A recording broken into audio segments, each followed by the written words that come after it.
Lumabas na ang totoong dahilan sa hiwalayan ni Catriona Gray at Sam Milby ngayon.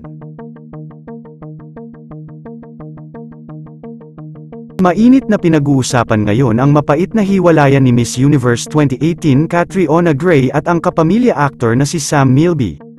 Ito ay matapos magbigay ng parehas na statement ang dalawa sa pamamagitan ng kanilang showbiz talent company. Ang Cornerstone Company ay inihayag na may malaking problema na pinagdadaanan si Sam at Catriona ngayon. Kasalukuyan raw silang nasa problem status na pilit na inaayos ng dalawa. Ayon pa sa balita, may mga realization raw si Catriona patungkol sa kanyang fiancé na si Sam Milby. Tanong ng publiko, hiwalay na ba sila? Ayon sa balita, totoong hiwalay na si Catriona Gray sa kanyang long-term boyfriend na si Sam Milby. Sa mga hindi po nakakaalam, engaged na rin po si Sam Milby at Catriona Gray. So malaki ang chance at fact na hindi na matutuloy ang kanilang kasal. May mga balita rin na si Alden Richards raw ang dahilan sa hiwalayan ng dalawa. Madalas raw umano itong magkasama na nakikitang kumakain sa labas.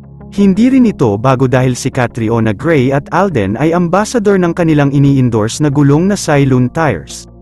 Ngunit wala pang sagot si Alden sa balitang meron silang relasyon ni Catriona Gray ngayon. Kung matatandaan, matagal nang nababalita noon na nalilink si Miss Universe Catriona kay Alden Richards, ngunit pinabulaanan noon ni Catriona na magkaibigan at magkatrabaho lang sila ni Alden at walang namamagitan sa kanilang dalawa.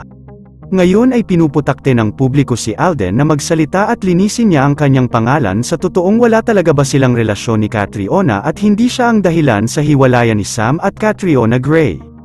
Kung ang issue dito ay ang pagkakamabutihan ni Alden at Catriona, ay wala naman kaso dito kung hiwalay na si Sam Milby sa kanyang girlfriend na si Catriona.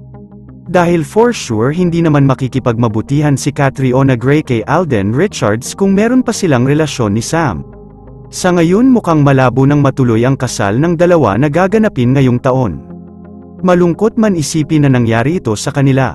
Say ng publiko na sana raw ay malagpasan ni Sam Milby ang hamon sa kanyang fiancé na si Catriona Gray sa malaking problema na kinakaharap nila ngayon. Yun lamang po, ano ang masasabi mo sa balitang ito? Comment mo sa ibaba. Huwag kakalimutan i-like ang video na ito. Maraming salamat po sa panunood.